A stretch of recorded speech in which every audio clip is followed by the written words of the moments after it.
Are we on? We're on. Good, yes! Good afternoon. This is Rick Roman from EEAP. Michael Crowley. We are here bringing you another safety presentation, and we do have a pretty good topic today.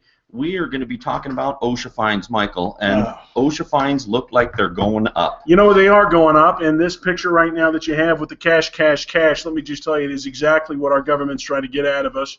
Not to make anybody panic, but this is, once you hear it all, there are some sneaky elements to it that I just don't think we're on the up and up. But let's go through it here, Rick. All right, well, before we get to the bad news, Michael, give them the good news. You know, the good news is, Rick, we still love smoking meat, and we've got a beautiful smoker here for you today. The Davy Crockett, you can see it on greenmountaingrill.com. They do retail over there, but we have purchased one of these Green Mountain Grill Davy Crockett's and sending out a free bag of pellets with it, and I'm just hoping that whoever gets it really is an enjoyer of the smoked meat. Rick. That's right. So one of our lucky viewers with the correct answer, if you pay attention here, you should get most of the information you need to win the smoker. Most. So let's go ahead and get going here. Michael, were you aware that it's been 25 years since OSHA had an increase in its penalties? You know what? I wasn't actually aware of that until this, Rick. I did not know that it had been so long. It's been a while. They've made it a little tougher in other areas, right? Yeah. Trying to negotiate with them and what have you. They have made it tougher, and the reason why I didn't necessarily notice it is because they've made it tougher, and they have a California OSHA law has been able to raise a little things here and there. But across the board, the federal states with OSHA, I wasn't aware that they weren't raising them incrementally with that. Yeah, it's been a long time. So the last time that was done was in 1990. It was passed through this Omnibus Budget Reconciliation Act, and it's funny how the government, when they want to pass these laws that they know aren't going to be very popular, they seem to couch them into these bigger things where it kind of goes unnoticed. You know what? These pork belly laws really, as just a person, a human being in this country, are sickening to me. I just don't understand why we cannot pass bills as standalone items. They may be a little busier. That may be the case. But when they package a budget bill and throw in all this stuff on top of it, so no person in the world can know what it is, and I'm not sure the senators and our congressmen even know what it is when they put it in there. I know I'm getting a little political. I just think it's almost criminal, just to be very honest with you. Almost criminal to slip it in like this. You know, and almost every year they come up with new legislation that they bring to the Hill trying to pass some sort of Protecting America's Workers Act, but those things just seem to die in committee. And so they wind up putting them into these bigger bills. Right. So, so when they finally passed this here, realizing that it was going to be difficult to get increases, they also in the same year came out with this Civil Penalties Inflation Adjustment Act, which seems kind of strange because this act actually allows, as you can see here, the first highlighted line there, it says that the impact of many civil monetary penalties has been diminished due to the effect of inflation, and so therefore the deterrent effect of these penalties was reduced. So the purpose of this act was to allow for regular adjustments of the monetary penalties and to help to maintain compliance with the law. But further down in this act, there were, I guess you could call it a loophole that allowed Cal OSHA, depending on how you want to look at it, it either didn't make them or allowed them not to raise the penalties over the next few years. So the question here, Rick, is then why didn't OSHA raise the penalties? And that's exactly the thing. Even though this bill was to allow them to raise it, it was basically the loopholes that were in here that, for whatever reason, other civil penalties had this effect on it, but for whatever reason the OSHA penalties didn't. So let's take a look at how inflation had effect in other areas of our lives. So, well, if you're talking about just some basic things, Rick's favorite car in the world is a Cadillac Coupe de Ville. I know we all have one in our driveways, but a Cadillac Coupe de Ville in 1990 was $26,000. Let's just call it $27,000. In 2016, with the amount of interest or the inflation that's going to be going up on it, that kind of car today would be worth $45,000. That's the kind of things that you're going to be seeing on the OSHA penalties going up. A medium home price in California was $194,000, and now today with these same standards, the same inflation rate that they're going to be using, it would be worth $458 today. California minimum wage back in 1990 was $3.80. Wow, Rick. $3.80. Rick, let's tell the viewers what your first job paid you per hour. My first job paid me $3.35. My gosh, $3.35 an hour, Rick. Mine was $4.25. I'll never forget it. It was one heck of a job. I will not divulge what it was to, but I'm telling you, now what we're talking about is $10 an hour, and God bless California, we're going to 15 over the next few years. And you can see with the inflation, I mean, just from 1990 to now, prices have practically doubled. Yes. Have you gotten any traffic tickets lately, Michael? You know what, Rick? You know I get traffic tickets all the time, and my problem is you drive so much. Every once in a while you find one of our good police officers out there, let me just tell you, does take advantage of me and knows that I'm speeding. It does write me a ticket every once in a while. Rick, when was the last time you got a ticket? Well, the last ticket I got, a speeding ticket, was $70. Rick, you haven't gotten a ticket in a while. They're a lot more than $70, Rick. I'm talking hundreds of dollars there. They're going up.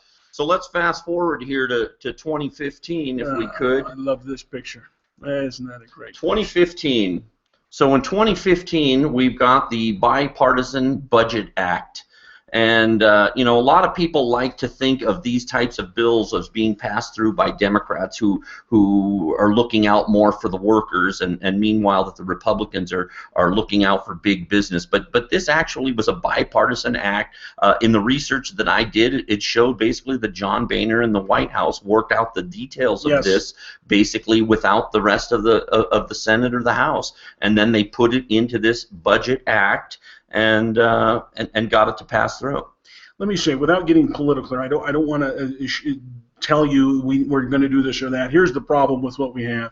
We have systems set up in place where we feel like we have people that are with our values or our interest, and when they work together on the backroom deals and put this pork into laws that we can't see, this is where our legislation doesn't work. I'm always about voting for people who will make things more transparent and do things on the up and up. I just think it's absolutely crazy that the two of these guys get together, they handshake their deal, they put it in place, and they make these choices without our representatives in the Congress and the Senate having any 2 cents in it, just so the bill, they don't stop and the funding doesn't stop to all their other programs. They shove this pork into the bill. I just think it's a crime. Just think it's a crime, Rick.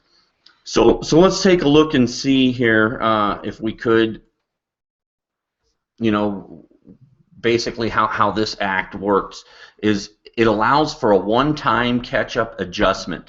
A one-time, and it's to be implemented no later than August 1st of 2016. Good night. This was passed November 2nd of last year, and this one-time adjustment will make up for, when you look at the price comparisons of the things that we showed you, for all of that inflation that took place over the 25-plus years, that it's going to bring up those things. So we're talking about an 80% increase in the penalties. So in August, we got them coming up 80%. Now, on a Cal OSHA law, just know, in the other states that have their own programs, remember the Fed OSHA system, your state systems have to meet or exceed the Fed standards. Well, by bringing this up 80%, you're going to see all of these state programs going up. That's the key that we're trying to point out. No, this thing doesn't say Cal OSHA, but because these standards are going to be going upwards, and here now they've exceeded the state standards, the states by law have to meet or exceed. And if you're in a state like California, you know how they love to exceed. And that's the problem. August 1st, these things have to be put into place, and then the states have to follow. So in 2016, we're talking about OSHA fines going up, some of the biggest numbers that we maybe have seen in our history here. So like Michael mentioned here, so initially we're talking about on the federal level. Yes. So if you're one of the 30 states that uses the Fed OSHA programs, they're going up August 1st, 2016. They're going to see this impact, and then the state programs, as you can see, they're going to follow suit, and they're going to come right behind. Right. So after this one-time catch-up provision, then it allows, going forward, they basically took that loophole out of that other act, made amendments in there as well, so that going forward that they'll be able to make incremental increases to keep up with the consumer price index. Whatever the inflation is, they're going to be raising that every year, and you know they're just going to want to.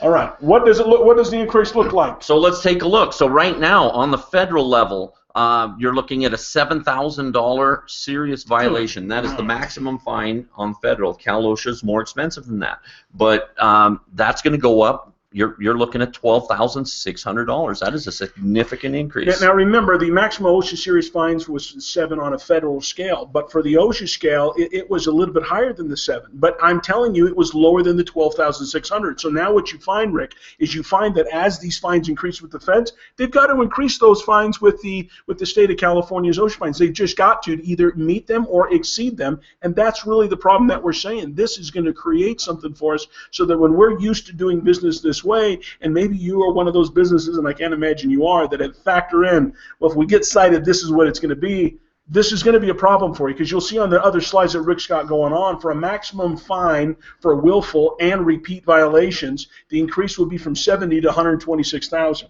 I know there's a few of you that just can't get it through their heads how to guard a machine, or you don't think it's right. I'm telling you, you're talking putting you out of business kind of money here, Rick. This is going to be tough. That is a lot of money, and just looking at, just as a comparison with the California violations here, accident-related serious, we see $18,000 penalties all the time. And the last point you got here, Rick, is the California comparison of failure to report. That thing is set at $5,000 for a while now, and I'm telling you, you're going to be seeing it going up higher, $9,000 or more. It's going to be going up. I've heard rumors within the Cal OSHA system, talking to some district managers. I've heard them talk about how there is going to be an increase of that fine to make it more of an important thing to do. Somehow $5,000 just doesn't seem enough. I know to me it does, but to them they believe it needs more. It's going to be atrocious. I mean, they are expensive if you're trying to run a business. These are costly fines, but when they compare, and the people that make these laws look, they just think, hey, these fines haven't been raised in 25 years. They just don't have the teeth that they used to. They don't just have the teeth anymore. So, all right, here we go. Avoiding citations.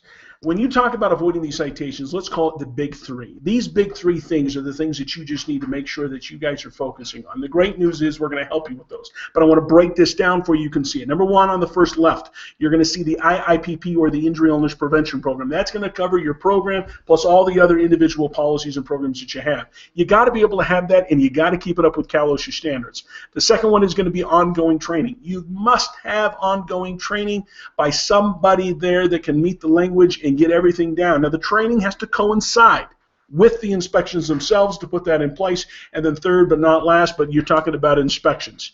The inspection process, you have to be able to show we have the policies, we're training on the policies, and now we're going out there and verifying that the policies and procedures are being implemented. These 3 things, and I know I'm breaking it down really simple, there's other things we need to do, but these 3 core things are going to help us to avoid citations.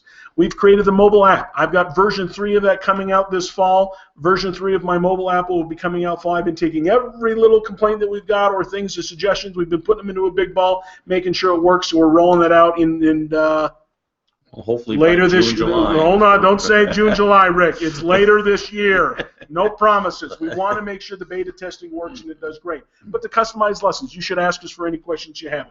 But the fines are coming, and we can do this. We can beat these fines. We just don't get them by doing these 3 things, Rick. Exactly. I mean, they talk about these fines not having the teeth. I mean, these kind of fines have got to encourage you. If they're not biting you yet, they're going to be biting you. Yes, they've got to be encouraging you to do the things that are going to avoid those to begin with. And here at EEAP, we've got these 3 things covered for you, these 3 basic things. Now, there's a lot of other little details that we do in that, but these 3 things, for the inspections, the training, and the documentation, you got to have this in line, or you're going to find yourself knocked around by these things. That's right, and that brings us to... Well, if you are one of the very few selected people that have been asked to be an attendee to this webinar, here is our 1-800 number. Feel free to call us. We give a free workplace assessment, a free overview of your safety program there. Just tell you where you have some issues. The meeting could be very short, or it can be long, depending on what you need. There's the number on the screen. We won't spend too much on time with this, but there's only a few of you that we've invited to come, and welcome. There you go. All right. Trivia question, Rick. Ribs. Rick, I do love a good smoked rack of ribs, Rick. We do love our smoked foods here at EEAP. My gosh, Rick, you know what's funny? In the over here, I looked over at the people that are climbing in, and what was funny is a guy in there named Dave said, all right, everybody, log out. It's time for me to win the smoker. I hope you all haven't logged out, because this is a great time to give something away, customer appreciation, tell you we love you, and to share this wonderful, wonderful thing. So here comes the question. The first person to call our 800 number will be listed on here. First person to call with the correct answer will win this smoker. Here we go. Here's the question. Michael. In what month and year did the Senate Bill 198 become an effective in California? In what year did the Senate Bill, also known as SB 198, become effective in California? There's the 800 number, people. Call us away, 800-734-3574. There you go, Rick. Let's play that video for you. Yes, now, the month and year. So while we're waiting, if you've got questions, go ahead and start logging your questions here while we wait for a winner. Michael, tell them about this great cook you got going on. So what I've got going on here, I've got a prime rib roast. I know this is probably the downside of the webinar, but this is a prime rib roast that I put on for Easter, and it's got a nice crust on it. Now the roast right here is done. It was a little bit more well done than I like, but we pulled it off about 137, 138 in the old Green Mountain Grill. And I don't really strap onto it the ribs. You know, people like to tie them together. The reason why I don't is because when I'm done with it, I like to pull the big piece of meat off the prime rib, leave the ribs on there themselves, flip them over to get a little bit more color on the bottom side, and that's going to be a second meal for us a lot of times. I go down to Smart and Final. I pick me up a big old nice knife, get a nice sharpener, and we start cutting these bad boys. Now this is a little bit of a well done piece because it's the end cap, but you can see the nice piece. We've let it rest for a bit. This piece of meat is looking beautiful. You've got your marbling, you've got your glistening of the great things. We've injected it, the crustacean around the sides of it. It really is a work of wonder, Rick. Let me just tell you, it really is a work of wonder. Now I'm going to cut one more piece for you here. Now just notice the crustacean around the end. This is what this Green Mountain Grill will do for you. I think we're getting more passionate nowadays, Rick, about the meat than we are about safety. Let's not let that happen. Let me make that clear. But the crust is absolutely beautiful, Rick. Oh my gosh, look at that. Did you cook one of these for Easter, Rick? I did, and I mean, we only ate half of it, and then made beef dip sandwiches with the other half, and ribs another meal. I mean, this thing went a long ways, and look at that moisture and that beautiful piece of meat. I mean, this thing looks spectacular. It really is a nice piece of meat, Rick, and that is a yeast roll, not a hard-boiled egg. And I think we've got line 9. We've got line 9. It appears that we have a winner here. All right. All right, line 9. Let's bring him up. We've got this locked and loaded. Let's see who we've got here on line 9. Hey, thank you for calling EEAP. This is Michael. Who am I talking with? Oh, you got line 10 there. All right, we're going to try this again. This is Michael. Who am I speaking with? This is Michelle. The great Michelle? It is. Just like Michael. Yes, we are. We are the male and female version of each other, I guess. That's right. That's weird. Tell me, what city do you reside in California? Santa Barbara. Everybody loves Santa Barbara. What company do you work for, if you don't mind me asking? Alpha Resource Center. Everybody loves that. Can you tell me the great answer to our question? Sure, it's July of 1991. That is correct. It is July of 1991. You have won yourself the smoker. We have your phone number, Michelle, and everything else. I will have my girls call you with all the other questions with the address and stuff, and we will ship that out to you this week. All right. Sounds great. Thank you. Thanks for watching, Michelle. Bye-bye. Bye-bye. All right. Well, we've given away another wonderful smoker here. Rick, that was a great idea. I love giving away smokers. Yes, the smokers are quite catchy, and I'm telling you, once you try it, they're so simple to use, and once you try, I mean, you're just hooked instantly. Hooked instantly. Now, the reason why we bring in smokers is because safety alone sometimes doesn't have the bite, but we want you to know that we're all about the safety in this system. Now, we got a question and answer period here. Rick is going through the questions. We're all about trying to get your questions answered to make sure that you guys have any questions about this, we can answer it for you. Rick, it's a pretty simple subject today, Rick. Well, let's see here. Yeah, we do have some people commenting about getting the smoker, but looking to see if there's any actual questions here. Some people are asking if we will have slides. If you want slides of the webinar, just send an email to rick@eeap.net. Rick@eeap.net. He'll send you those slides to make sure you're taken care of on that note.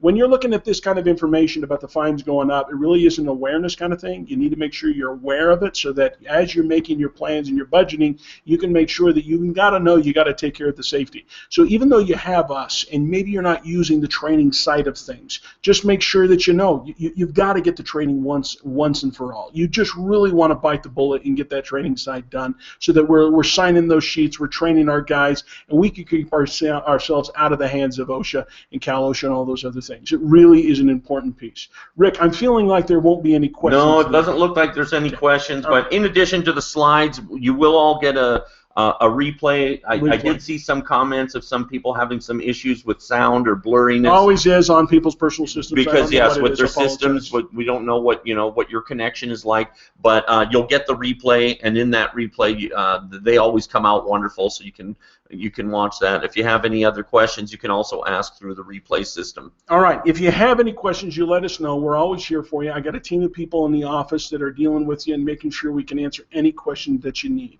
We are the great team of EEAP, and we're here to take care of your safety. Anything else, Rick, on your side? That looks like it. We got a lot of people, a lot of hellos and what have you, and that's it. Not really any questions. It's pretty much straightforward information. Gotcha. Then we're signing off. Thank you, and we will see you next month. Thank you very much. Thank you.